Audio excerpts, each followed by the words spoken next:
दोस्तों, स्वागत है आप सभी का अपने YouTube चैनल पर। तो आज हम बात करने वाले हैं झारखंड विधानसभा चुनाव के बारे में। जी हाँ, चैनल पे नए हैं तो चैनल को सब्सक्राइब कर लीजिए। अगर आप Facebook पेज पे देख रहे हैं तो Facebook पेज को जरूर फॉलो कीजिए।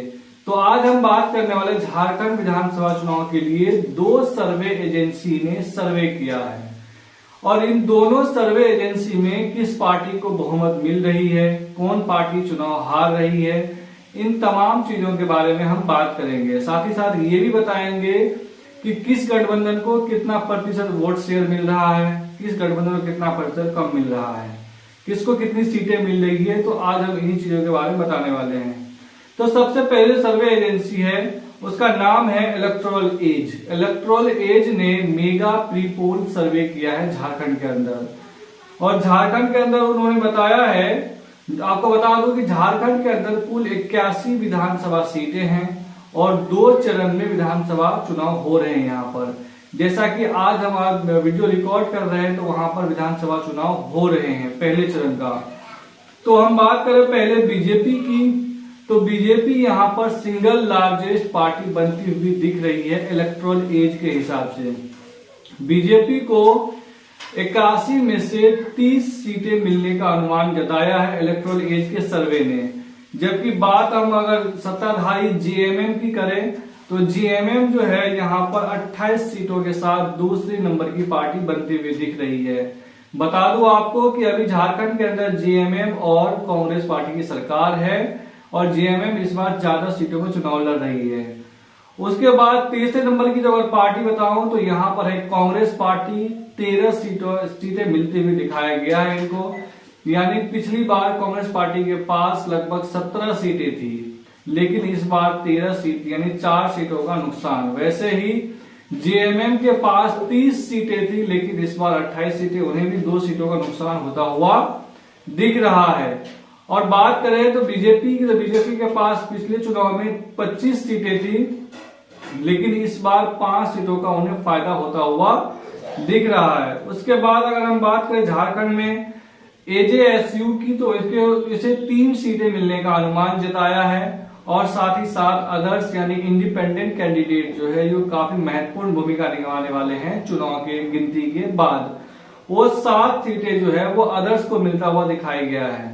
अगर हम बात करें वोट शेयर की, तो वोट शेयर के हिसाब से अगर हम बात करें तो बीजेपी को लगभग जो है 28% वोट शेयर, 36% वोट शेयर मिलता हुआ दिखाया गया है और साथ ही साथ कांग्रेस को 15% वोट शेयर मिलता हुआ दिखाया गया है। जेएमएम को 23% वोट में शेयर मिलता हुआ दिखाया गया है। उसके बाद अदर्स को 21% और एजेएसयू को 5% वोट शेयर मिलता हुआ दिखाई दे रहा है।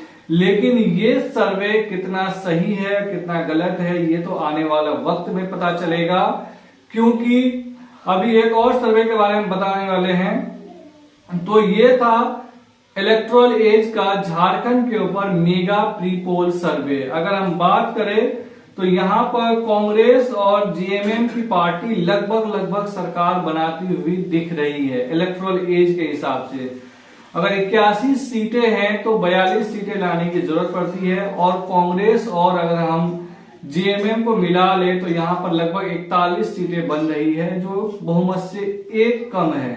तो मुझे लग रहा है कि वो अपना जुगाड़ कर सकते हैं हेमंत सोरेन। तो मुझे लग रहा है कि यहाँ पर ये सरकार लगभग बनाती हुई दिख रही है। लेकिन अगर हम बात करें यहाँ पर, तो बीजेपी अगर सारे निर्दलियों को मिला ले, एजेएसयू को मिला ले, जो उसके साथ गठबंधन में है, तब भी 40 सीटों पर ही पहुंच पा रही है, जो बहुमत से 2 सीटें कम रह जाती है।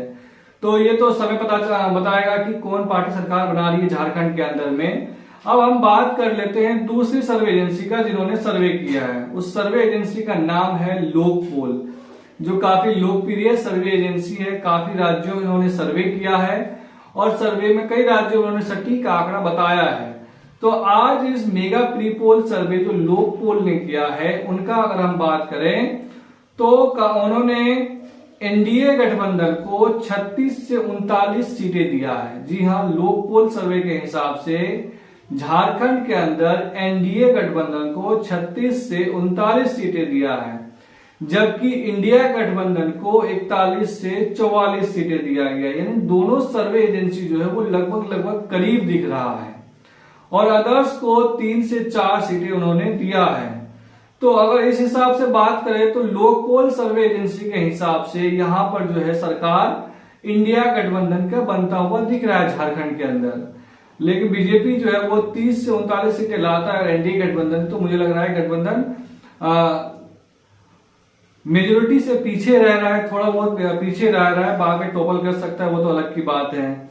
अगर हम बात वोट शेयर की कर ले तो वोट शेयर में बीजेपी को 38 से 40% वोट शेयर मिलने का अनुमान जताया गया है एनडीए को, जबकि इंडिया गठबंधन को 39 से 41% वोट शेयर मिलने का अनुमान बताया गया। यानी सिर्फ 1% वोट शेयर का फर्क है और सीटों का भी इतना ही फर्क नजर आ रहा है।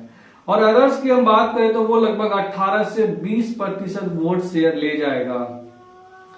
अगर हम बात करें सैंपल साइज की लोक पोल की तो उन्होंने 40,500 लोगों में पूछताछ किया है। सारे मतलब अगर आप बात करें झारखंड में 81 विधानसभा सीट है तो पूरे 81 विधानसभा सीट में 40,500 लोगों से उन्होंने पूछताछ किया है, और उस पूछताछ के आधार पर उन्होंने ये सर्वे तैयार किया है। अब ये सर्वे कितना सटीक साबित होता है ये तो पता चलेगा जब वोटिंग की गिनती होगी, लेकिन 40,000 सैंपल साइज भी काफी बड़ा सैंपल साइज होता है एक छोटे से राज्यों के लिए अनुमान लगाने के लिए। तो मुझे लग रहा है कि लोकपोल सर्वे के हिसाब से तो झारखंड में इंडिया गठबंधन की सरकार रिपीट हो रही है, और इलेक्टोरल एज के हिसाब से झारखंड के अंदर जो है वो लगभग इंडिया गठबंधन सरकार बनाती हुई दिख रही है, बहुमत से मात्र 1 सीट पीछे रहती हुई दिख रही है। तो आपको क्या लगता है कि झारखंड के अंदर इस बार किस पार्टी की सत्ता में वापसी होने वाली है, बीजेपी या फिर जेएमएम और कांग्रेस का अलायंस? आप हमें जरूर कमेंट करके अपनी राय दे सकते हैं, और साथ ही साथ ये बता सकते हैं कि किस पार्टी का कौन सी विधानसभा में लहर है। आप किस विधानसभा चुनाव के बारे में या उसका आंकड़ा जानना चाहते हैं तो आप हमें जरूर कमेंट करके बता सकते हैं, फिर हम उस पर वीडियो बनाएंगे। चैनल पे नए हैं तो सब्सक्राइब कर लीजिए, फेसबुक पेज पे देखकर जरूर फॉलो कीजिए। धन्यवाद।